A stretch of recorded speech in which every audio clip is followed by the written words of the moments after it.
Week-end de choc dans les 5 championnats majeurs, occasion parfaite de tenter un prono sur Unibet, 100 € remboursés sur votre premier pari grâce au lien en description, conditions pour jouer en bas de l'écran.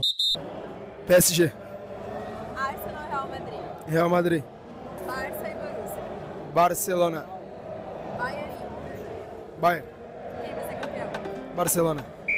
L'équipe, j'espère que vous allez bien. Aujourd'hui, nouveau 5. Au programme du jour, un bilan de la semaine sur la scène européenne, après la première manche des quarts de finale de Ligue des Champions et Ligue Europa. Quelques informations sur le prochain mercato, dont le cas Vinicius, le nouvel épisode du litige Mbappé-PSG, les retrouvailles spéciales entre Messi et Lloris en Coupe des Champions de la CONCACAF, avant de conclure en images par la compile de buts traditionnelle. Bien plus à venir, comme d'habitude dans le reste de cette vidéo, les amis, avant d'entrer dans le vif du sujet, vous connaissez le dicton, je compte sur vous d'avance pour lâcher votre plus beau like. Je me répète, mais au-delà du référencement, c'est l'une des meilleures preuves de soutien que vous pouvez me faire, en plus du commentaire. Merci à ceux qui le feront.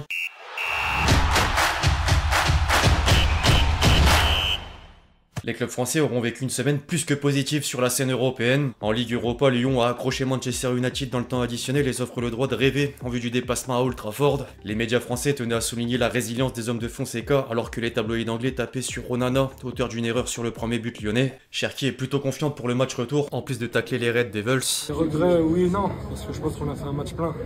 On a su faire le dos rond quand il fallait faire le dos rond, on est revenu au score dans cette fin de match. Même si c'est vrai qu'on a été bien meilleur que cette équipe, on a montré toute l'étendue de notre talent. On sait que c'était une bonne équipe, on sait qu'ils ont beaucoup de qualité, mais on n'a jamais eu peur d'eux, on n'aura jamais peur d'eux. Et la seule chose qu'il faut retenir dans ce match, c'est qu'il y a 0-0. On ira là-bas pour attaquer et pas défendre comme ils sont venus faire ici. En Ligue des Champions, Paris était tout en maîtrise. Aston Villa a d'abord ouvert le score contre toute attente avant que le PSG ne réagisse de la meilleure des manières par les coups de génie de Doué, Kvaratskhelia et Nuno Mendes pour entrevoir les demi-finales. La presse européenne est désormais admirative des Parisiens. Le compte X ActuFoot a condensé les éloges de plusieurs quotidiens dans les 4 coins de l'Europe, dont l'Independent, l'une des plus puissantes forces offensives de la planète, le Daily Mail, Doué, quelle recrue fabuleuse, le Guardian, combien de latéraux a besoin Unai Emery pour contenir le trio offensif affamé du PSG, Marca, 3 œuvres d'art, la BBC, le PSG est prêt à mettre derrière lui ses années de souffrance en Ligue des Champions, ou encore le Télégraphe. En s'imposant mercredi, les Français ont renforcé leur conviction d'être la meilleure équipe d'Europe.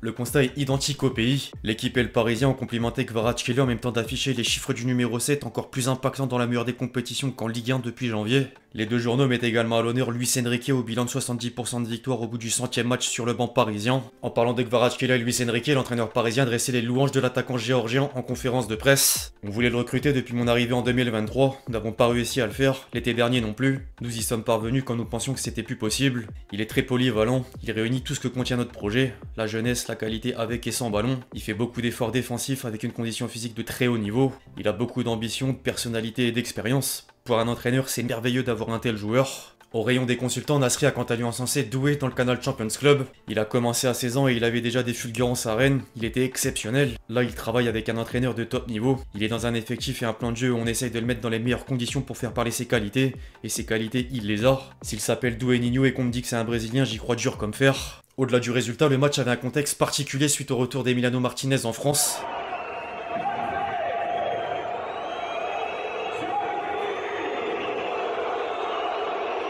Les supporters parisiens lui ont réservé un accueil musclé. Le gardien de 32 ans avait encore usé du chambrage après avoir atterri sur le sol français avec une casquette sur laquelle apparaissait le coq du logo de l'équipe de France aux côtés des trophées de l'Argentine. Il devait recevoir des sifflets et chants à charge au Parc des Princes en réponse. Emmanuel Petit a d'ailleurs ajouté un commentaire lourd de sens dans l'afterfoot sur RMC. Je reproche à Martinez de dépasser les bornes. Trop c'est trop. Je suis le premier à accepter que le chambrage fasse partie du foot et de la vie d'une manière générale, mais il faut pas que ça tombe en permanence dans le dénigrement, que ce soit irrespectueux, dans le harcèlement. À chaque match, on s'attend à quelque chose hors limite avec lui. Je pense que c'est un très bon gardien et qu'il a pas besoin de ça. Partout où il va, il laisse une image exaspérante de son comportement. Il a dit récemment dans une interview qu'il dépassait jamais les limites. Le garçon a besoin d'aller voir un psychiatre parce qu'on n'a pas la même définition de ce qui est hors limite. Ce gars, faut qu'il apprenne à se contrôler sur le plan émotionnel. En dehors des clubs français, les clubs allemands seront sortis perdants à l'issue du premier acte. Le Bayern s'est fait surprendre par l'Inter à domicile avant que Dortmund ne subisse un festival du Barça, dont un doublé de Lewandowski. En parallèle, personne n'aura manqué la masterclass d'Arsenal. J'ai d'ailleurs sorti une vidéo complète sur le choc. Les Gunners ont infligé la passe à 3 au Real Madrid grâce en partie à 2 coups francs XXL de Declan Rice et permettaient d'une autre part de rendre la 5ème place de Première Ligue qualificative pour la prochaine Ligue des Champions. Le tableau des probabilités donne désormais de nouveaux favoris. Arsenal est monté en tête du classement avec 27,8% de chance de sacre, le Barça 25,9% et le PSG 21,9%. Par contre, le Real Madrid a sans surprise reculé avec 4% de chance de rejoindre le dernier carré de la meilleure des compétitions. Les médias espagnols commencent au passage à désigner des coupables. Les quotidiens madrilènes ont évoqué la connexion difficile entre Mbappé et Vinicius depuis l'arrivée de la star tricolore, avant d'élargir la critique à Rodrigo pour fustiger la performance du trio offensif. Ils leur aient en partie reproché un manque de repli défensif. Les statistiques de kilomètres parcourus par les trois joueurs viennent confirmer les reproches, d'autant plus que Mbappé et Vinicius sont les deux attaquants qui courent le moins. Et Vini veut néanmoins garder espoir en vue du match retour. Y a aucune excuse, mauvais match. Il est temps de s'améliorer et de se battre au Bernabéu. Il s'est toujours passé des choses sur notre terrain et on peut recommencer, jusqu'au bout. Toujours à la Madrid. Outre le terrain, Vinicius aurait fait un choix sur son avenir. La Cadena Ser stipule que la star brésilienne va refuser une offre démentielle de l'Arabie Saoudite et aurait entamé des discussions avec le Real Madrid en vue d'une prolongation. Les dirigeants saoudiens lui ont soumis un contrat de 5 saisons mais il ne voulait qu'un bail de 2 ans. En revanche, l'histoire pourrait être différente concernant d'autres cadres. AS avance que la Maison Blanche a décidé à renouveler l'effectif et 3 joueurs sont susceptibles d'être victimes du nouveau plan, dont Modric, Lucas Vazquez et Alaba, tous 3 en fin de contrat. En parallèle, certains cadres européens prennent de l'avance sur le prochain mercato. En Angleterre, Liverpool vient de prolonger Mo Salah jusqu'en 2027. Arsenal a lancé la quête de piste offensive par l'intermédiaire d'Andrea Berta et cible Nico Williams en plus de Joe Keres. Alors que Manchester City aimerait recruter Gibbs White et Florian Wirtz dans le but de remplacer De Bruyne la saison prochaine. Par contre, le second fait également l'objet d'un intérêt du Bayern. Au pays, Paris manœuvre déjà en coulisses. Le PSG aimerait rallonger Barcola, mais l'ancien Lyonnais souhaiterait temporiser avant de prendre une décision face à certaines incompréhensions comme le recrutement de Kvaratskhelia. La Juventus a quant à elle indiqué au club de la capitale la volonté de retourner Kolo Muani en perte de vitesse depuis le départ de Thiago Motta. Au-delà des cas internes, l'équipe rapporte que la direction parisienne s'est positionnée sur Akliouche et l'intérêt serait réciproque. Du côté de Marseille, Luis Enrique est de plus en plus proche de l'Inter. Foot Mercato assure que le club italien a formulé une offre de 28 millions d'euros dont 4 de bonus et d'autres courtisans sont en embuscade, à l'image du Bayern, Leverkusen, Newcastle ou encore Nottingham Forest. Affaire à suivre. L'affaire du litige Mbappé-PSG prend encore un tournant. Un juriste a annoncé avoir saisi les 55 millions d'euros sur les comptes du club de la capitale à titre conservatoire. L'avocate du joueur a dans le même temps révélé aller au prud'homme pour exposer les codes des dirigeants parisiens contraires au droit du travail, entre l'absence de contrat, de charge, le loft ou encore l'armée numérique. Le clan de la star tricolore a d'une autre part déposé plainte contre X pour harcèlement incessant sur les réseaux sociaux. Derrière, le PSG tenait à riposter par médias interposés. Le club continue de pas comprendre la raison pour laquelle Kylian Mbappé ne saisit pas le conseil des prud'hommes qui est le seul tribunal compétent pour trancher le litige qui l'oppose à son ancien club. Ses avocats prétendent que c'est parce qu'il n'est pas un salarié comme les autres. Le PSG pense au contraire qu'il est un salarié comme les autres et qu'il doit respecter les engagements clairs et répétés, publics et privés qu'il a pris vis-à-vis de son employeur alors qu'il a bénéficié d'avantages sans précédent de la part du club pendant 7 ans à Paris. Fondamentalement, c'est une question de bonne foi, d'honnêteté, de loyauté, mais aussi de respect des valeurs et de respect pour l'institution de Paris et ses supporters. Le club réaffirme son souhait de parvenir à une issue amiable, comme il y a toujours été favorable. Malgré les marques répétées de mauvaise foi et le refus total du joueur de toute médiation. Rendez-vous au prochain épisode.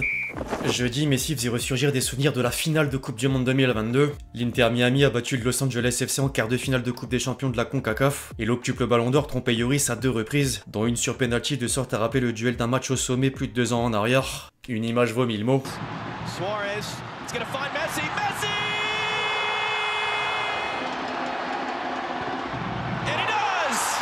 Messi aurait d'ailleurs pris une décision sur son avenir. Plusieurs sources laissent entendre que l'ancien Barcelonais est sur le point de prolonger d'1 an supplémentaire chez la franchise de MLS, de quoi lui permettre de fouler la pelouse du nouveau stade en 2026. Avant de conclure les amis, tradition oblige, la compile de buts.